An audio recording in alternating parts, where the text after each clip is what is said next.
So TJ, here we are in Appleton at iCar. I can imagine there are dozens upon dozens of technicians that come through and do the welding testing here at the facility.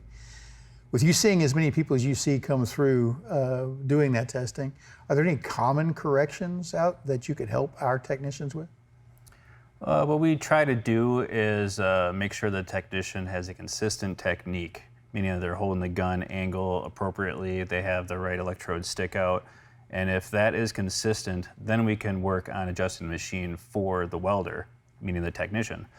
We also try to make sure that when they make adjustments, one setting at a time, because if you do too many things, you don't know what works for you, what doesn't.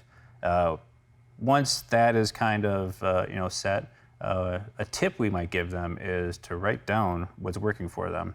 That way, if they're in a repair facility with a common welder that gets used by different techs, all sorts of changes are being made to that machine. So when it comes back to you and you're practicing for that next repair, you kind of got the notes for a good starting off point to make those small adjustments before welding on the vehicle. So to make those notes, would you say that's probably through some type of practicing process? Yep, we do see that the technicians that come in here, the more that tech practices, the more successful they are. They become a better welder because of it, through muscle memory and just getting that set up before welding on the vehicle. Terrific. Well, I know as an operator, there are little lulls and valleys that go through the production day, so it'd really be upon us to try to push our technicians into that whole practice mentality.